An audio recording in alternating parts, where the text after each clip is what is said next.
Shalom Racha, chers amis, on continue l'étude des halachot liées à Birkat HaLevana. Je crois que c'est la 4e section. Alors, je vous invite à retrouver les sections d'avant, soit sur ma chaîne YouTube, Eliaou Ben Lolo, soit sur le site Espace Torah, Bezrat Hashem.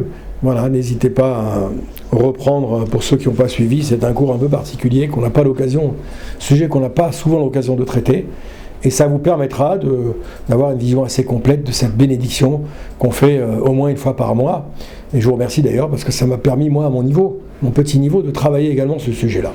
Alors, la Birkat HaLevana, dans ce chapitre, on nous explique qu'on ne récitera la Birkat HaLevana que lorsque la lune brille et qu'on peut profiter pleinement de sa lumière.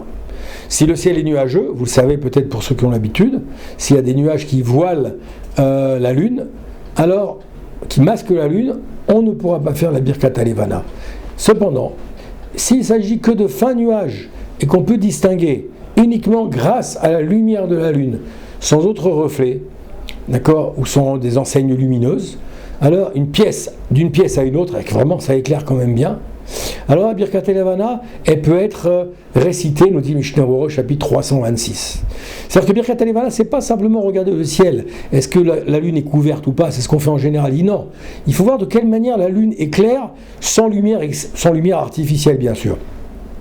Si la lune éclaire suffisamment pour que je puisse distinguer d'une pièce à l'autre de l'endroit où je me trouve, alors je peux faire la Birkat HaLevana. Même s'il y a des voiles, des fois il y a des voiles comme ça de nuages légers, alors on pourra le faire. Pour le Chida, ainsi que pour le Ben Ish Chai, même un fin nuage suffit pour ne pas réciter la Birkat HaLevana.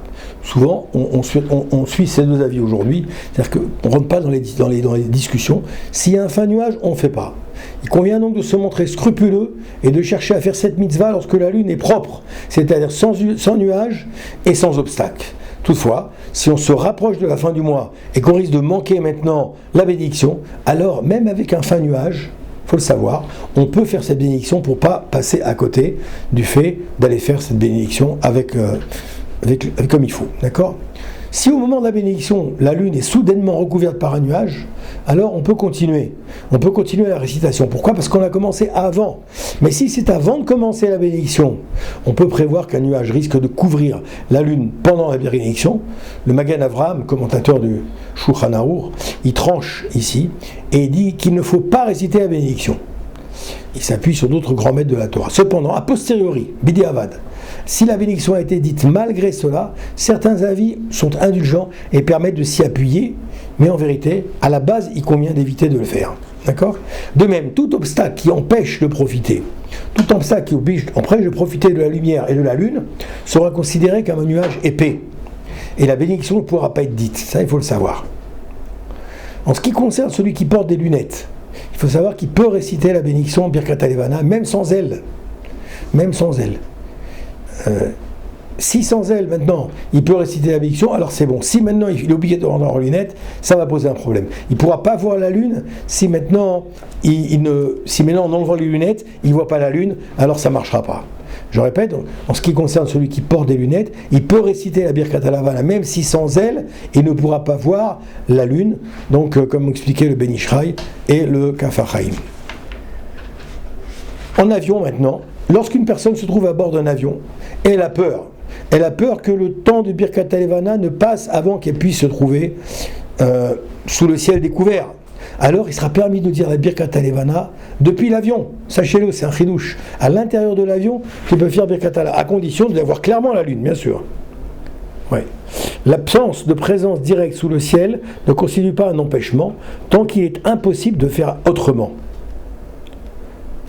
Ok, on continue maintenant. La Gemara nous dit, dans la Gemara du traité de Sanhedrin, on nous dit ici que, au nom de Rabbi Shmuel, qu'il faut faire la bénédiction debout et pas assis. D'accord, on doit réciter ces bénédictions debout, c'est marqué Marimer et Marzoutra, s'appuyer l'un contre l'autre pour se soutenir, réciter la bénédiction, donc ensemble. Les deux sages de la Torah, ils s'appuient l'un sur l'autre. D'accord ? Lorsque cette bénédiction on va la faire, on doit joindre les pieds comme si on faisait l'Amida. Pourquoi ? Parce que ça a le même statut au niveau Ashkafa. La Birkat HaLevana se récitera dans la joie, la sérénité. Voilà ce que je voulais vous dire. Manger, boire comme il faut, car ce moment est considéré comme l'on a accueilli la présence divine. Tellement c'est important, cette période de Tisha B'Av, vous voyez. Enfin, on termine ici sur ce chapitre-là, on nous dit ici, pour celui qui jeûne ce jour-là, comme par exemple à l'intérieur, comme à l'issue du 9 Av, c'est pareil, on doit goûter quelque chose avant de réciter la bénédiction de Birkat HaLevana. D'accord ? Afin de la dire avec joie et avec sérénité. C'est pour ça que tu ne peux pas la faire à jeun, quand tu sors direct de la synagogue. Il faut la faire avec joie et sérénité. Pourquoi ne pas réciter chez Rianou sur le Birkat HaLevana ? En vérité, là-bas, on nous rapporte une première raison. On ne récite pas chez Rianou sur le Birkat HaLevana, car cette bénédiction n'est dite que lorsqu'il s'écoule au moins 30 jours entre deux accomplissements de la mitzvah. D'accord ? Or, entre un renouveau lunaire et le suivant, il se passe qu'en moyenne 29 jours et demi.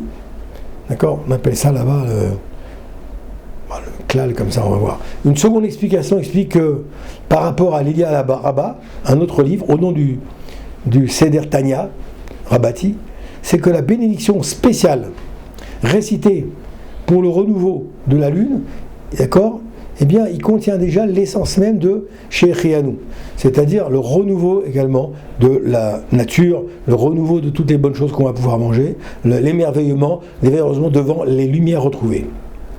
Et donc, elle remplit donc le rôle de cette bénédiction, sans qui, plus exactement, il ne serait pas nécessaire de les dire explicitement.